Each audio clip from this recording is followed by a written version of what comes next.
রাজনৈতিক প্রতিহিংসার শিকার হয়ে দীর্ঘ ১৭ বছর সুদূর যুক্তরাজ্যে কাটাতে হয়েছে তাকে। তার বক্তব্য প্রচার পর্যন্ত বন্ধ করে দিয়েছিল আওয়ামী লীগ নেতৃত্বাধীন সরকার। সে অবস্থাতেই ভার্চুয়ালি দল পরিচালনা করতে হয়েছে তাকে। ছাত্র জনতার অভ্যুত্থানে আওয়ামী লীগের পতনের ১ বছরের বেশি সময় পর দীর্ঘদিন কোণঠাসা সেই তারেক রহমানই দেশে ফেরেন রাজকীয় ভঙ্গিতে। এর ২ মাসের কম সময়ের মধ্যে দেশের প্রধানমন্ত্রী হিসেবে দায়িত্ব নিয়েছেন তিনি। ত্রয়োদশ জাতীয় সংসদ নির্বাচনে বিএনপি ও মিত্রদের নিরঙ্কুশ জয়ের পর মঙ্গলবার সকালে সংসদ সদস্য এমপি হিসেবে শপথ নেন তারেক রহমান। বিকেলে প্রধানমন্ত্রী হিসেবে শপথ নেন তিনি। এর মধ্য দিয়ে দীর্ঘ রাজনৈতিক জীবনের নতুন অধ্যায়ে প্রবেশ করেন বিএনপি চেয়ারম্যান। তারেক রহমানের জন্ম ১৯৬৫ সালের ২০ নভেম্বর ঢাকায়। তিনি বাংলাদেশের সাবেক রাষ্ট্রপতি ও বিএনপির প্রতিষ্ঠাতা জিয়াউর রহমান এবং সাবেক প্রধানমন্ত্রী খালেদা জিয়ার ছেলে। বিএফ শাহীন কলেজে তার শিক্ষা জীবন শুরু হয়। তারপর স্বল্প সময়ের জন্য তিনি অধ্যয়ন করেন সেন্ট জোসেফ হায়ার সেকেন্ডারি স্কুলে। তিনি মাধ্যমিক ও উচ্চ মাধ্যমিক সম্পন্ন করেন ঢাকা রেসিডেন্সিয়াল মডেল কলেজ ও আদমজী ক্যান্টনমেন্ট কলেজ থেকে।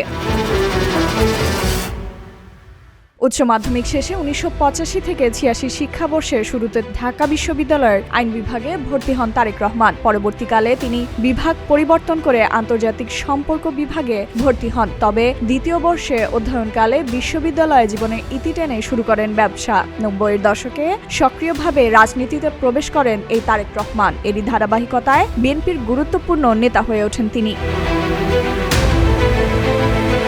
বিএনপি ২০০১ থেকে ২০০৬ মেয়াদে সরকারে থাকাকালে দলটিতে তারেক রহমানের অবস্থান আরও পোক্ত হয়। ২০০৮ সালে সেনা সমর্থিত তত্ত্বাবধায়ক সরকারের সময় গ্রেপ্তার, কারাবাস ও মামলার মুখে পড়েন তিনি। পরবর্তীকাল চিকিৎসার জন্য লন্ডনে যান তারেক রহমান। সেখানে দীর্ঘ ১৭ বছর ছিলেন তিনি। লন্ডনে থাকার সময় একাধিক মামলায় তারেক রহমানের বিরুদ্ধে দণ্ডাদেশ দেওয়া হয়। বিশেষ করে ২০০৪ সালের গ্রেনেড হামলার ঘটনায় হওয়া মামলায় যাবজ্জীবন সাজা তাকে রাজনৈতিকভাবে প্রায় অচল করে দেয়। তবে তিনি বরাবরই সব অভিযোগ অস্বীকার করে এগুলোকে রাজনৈতিক উদ্দেশ্য প্রণোদিত বলে দাবি করেন।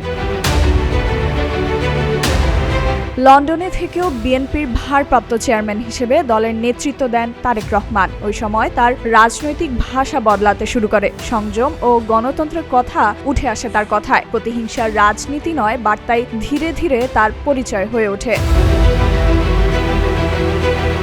ছাত্র জনতার গণ অভ্যুত্থানে ২০২৪ সালের ৫ আগস্ট শেখ হাসিনা সরকারের পতনের পর অন্তর্বর্তী সরকার প্রধান ডক্টর মোহাম্মদ ইউনূসের সময়ে রাজনৈতিক পরিবেশ বদলায়। সে প্রেক্ষাপটে ১৭ বছর পর দেশে ফেরেন তারেক রহমান। ফেরার ৫ দিনের মাথায় মায়ের মৃত্যু দেখতে হয় তাকে। ব্যক্তিগত এ শোকের মধ্যেই তিনি দলের চেয়ারম্যানের দায়িত্ব নেন।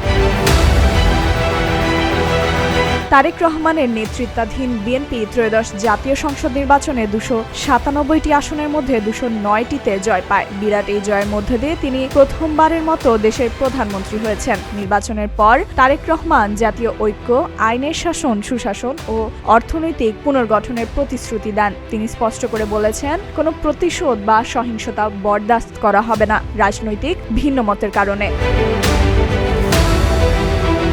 ফাইজা মেহরিন, প্রতিদিনের বাংলাদেশ।